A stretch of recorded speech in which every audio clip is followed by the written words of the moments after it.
This video is for anyone who is going through the hardest part of having a dog, which is saying goodbye to them. I will share with you 5 things that I did leading up to and on the day of Lucy's last day that just helps make it a little bit less horrible.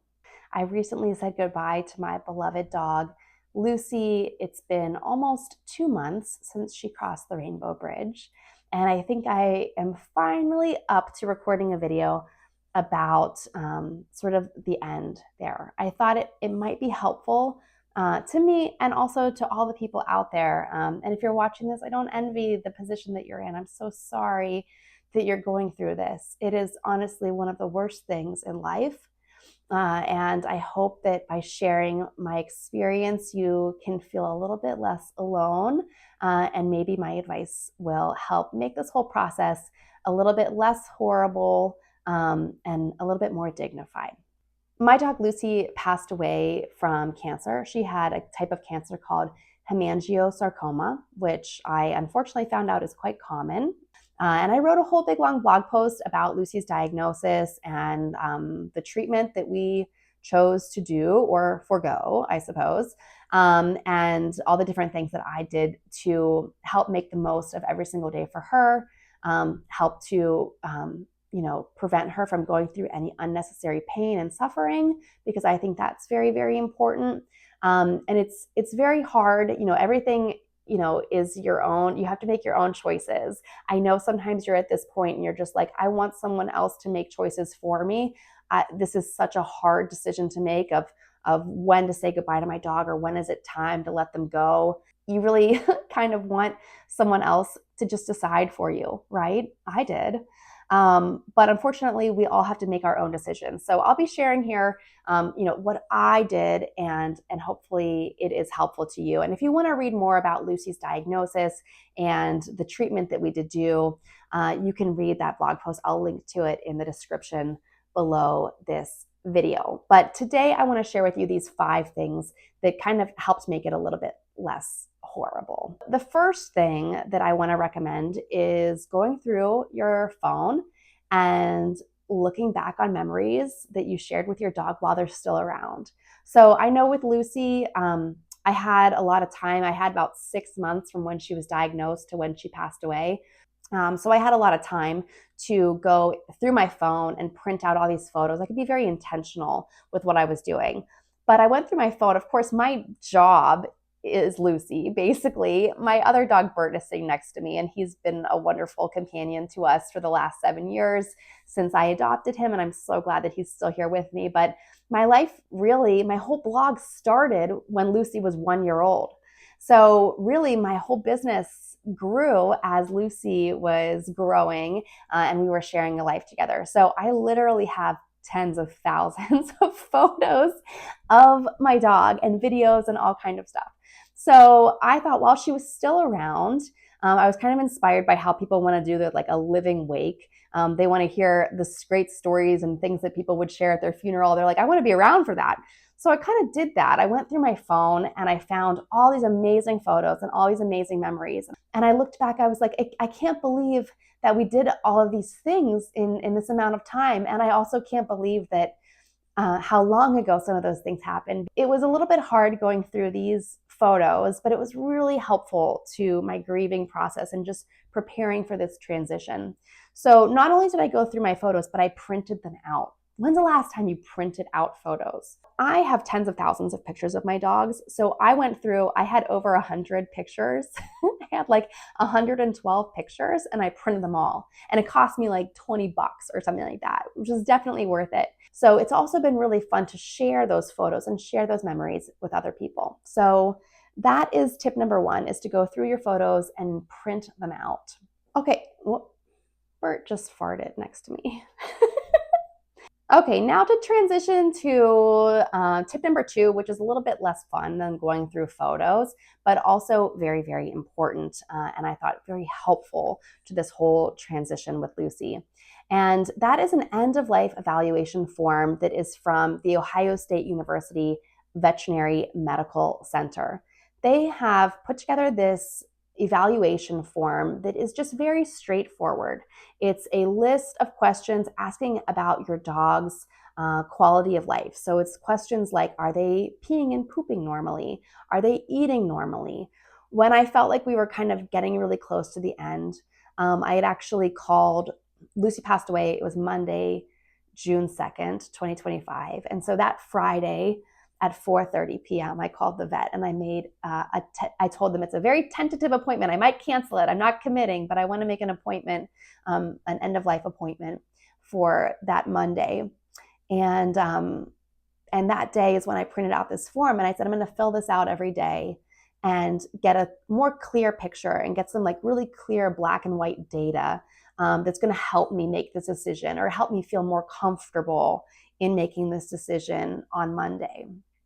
And so I would fill out the form each day and I wouldn't look at my previous day's responses so that it was fresh. And then when I was done, I would put them side by side and look at my different responses over the days.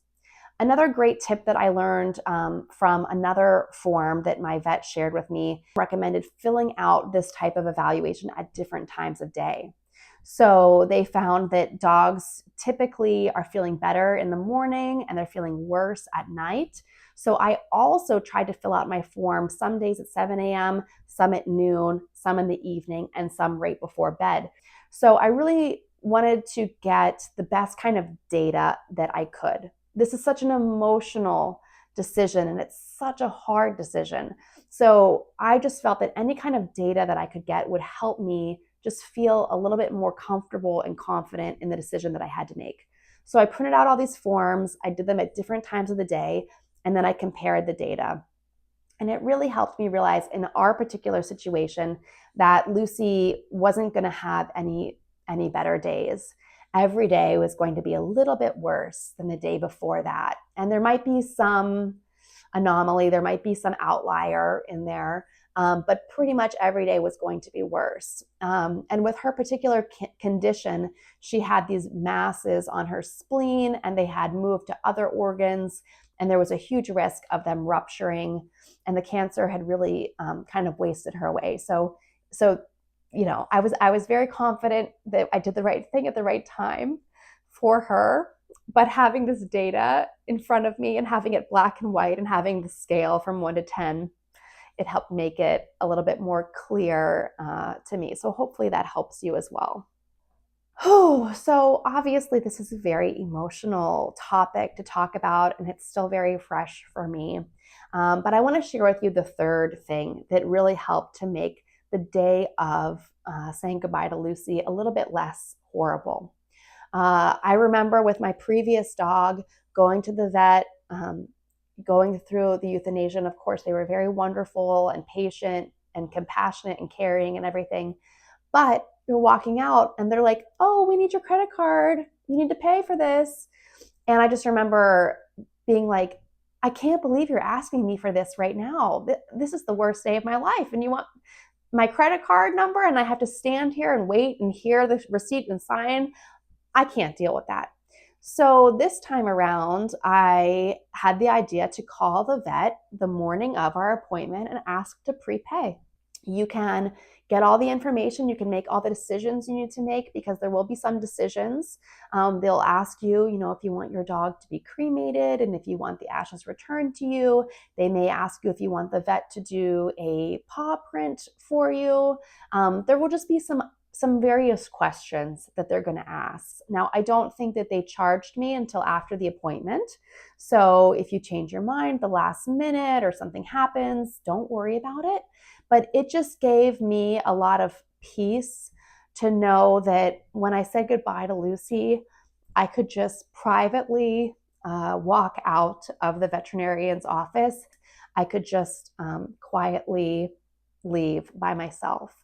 Okay, now number 4 is a really special thing that I want to share. And I actually discovered this brand years ago. I interviewed the founder on my podcast. The company is called Sweet Goodbye, but it's basically an eco-friendly, completely natural burial shroud for dogs. I didn't really know what a burial shroud was. I feel like I've heard that word, but I didn't really know what it was. But it's basically some fabric that you can ceremoniously wrap up around your loved one to just, give them some dignity. And it's just a beautiful ceremony. And I really loved it. And in the materials that came with this whole kit, I think in there it recommended maybe you want to lay this out on your dog's bed at home so that they can get comfortable with it and it can get their scent in it. So I got it out the night before our appointment, and we had a big slumber party all together, and she slept right by my side. And Bert slept on the dog bed where I had laid out the burial shroud, which was just beautiful and lovely and so sweet. And I'm obviously very emotional talking about this, so maybe I wasn't ready to record this video, but taking the burial shroud into the vet's office, I'm so glad that I did this, because the space that we were in, the exam room, it wasn't, this beautiful shrine that I thought my dog deserved.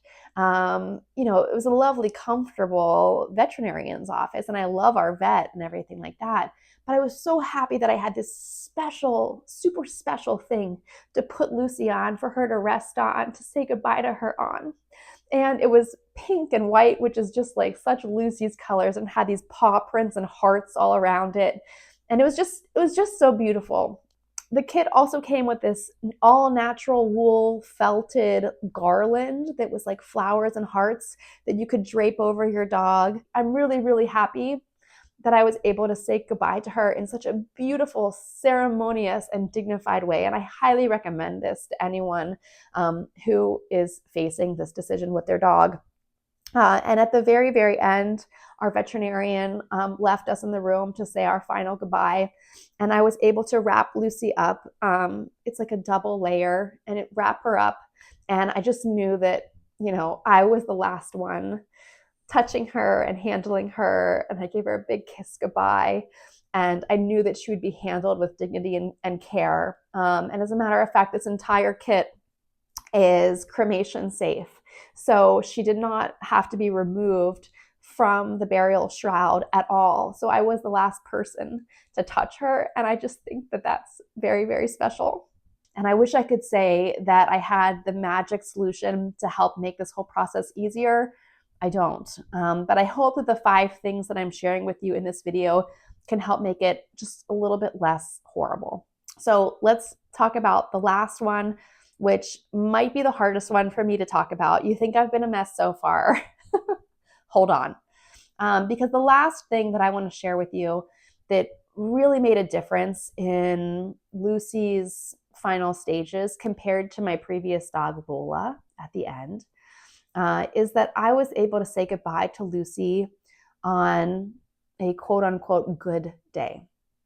I got this advice from our breeder. Lucy is from a really wonderful, responsible, lifetime career Labrador breeder down in West Virginia. And when you have a really wonderful breeder, they stay in touch with you through your dog's entire life. And they're there for you at the beginning when you have a puppy, and they're there for you at the very end.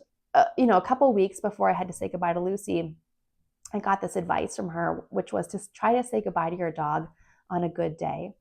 And as she and I were talking about it, we were both sobbing and crying because it's so hard. And when she gave me this advice, I thought, there's no way I am going to have the courage to do that. But that's what I ended up doing. On the day that Lucy passed, like I said, I had made an appointment on Friday for that Monday. So I had the weekend and I had all day Monday. Our appointment wasn't until 2 p.m. So on the last day, I took Lucy to our favorite park that's off leash in the woods and has a stream. She was able to go in the water, which was her absolute favorite thing in the entire world. But we came home. I cooked steak for lunch, and the 3 of us all had steak together, and she gobbled it all up.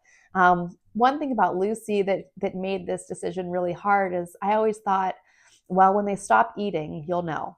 But this girl was never going to stop eating. Lucy had an appetite on the very last day.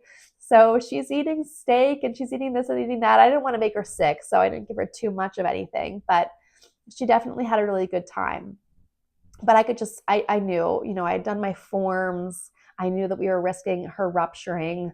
Even though she was able to walk, she was able to eat, she walked into the vet's office. It's heart-wrenching. However, my previous dog, Lola, I really waited until the very last possible moment.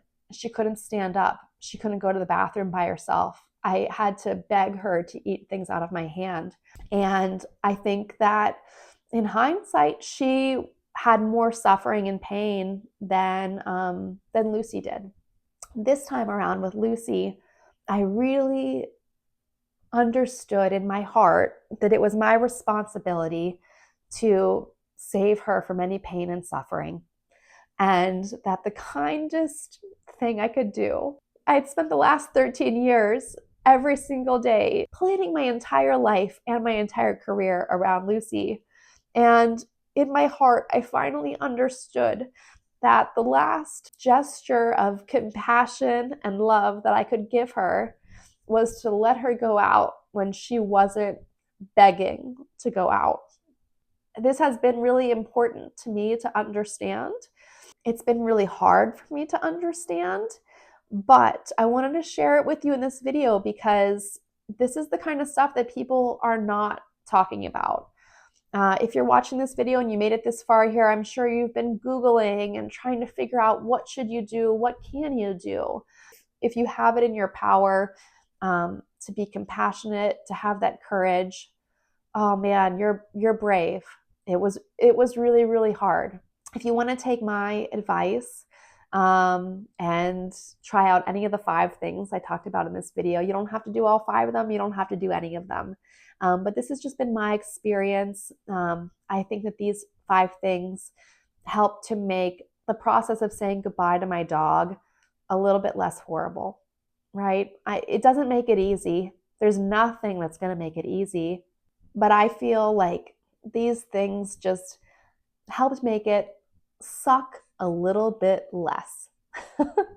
If I can do anything at all, please comment below. And I hope this video was helpful to you. All right, I'm going to go cuddle Bert because now I'm very upset talking about all of this, but I think this was important to talk about. So thanks again for watching, and I'll see you around in another video.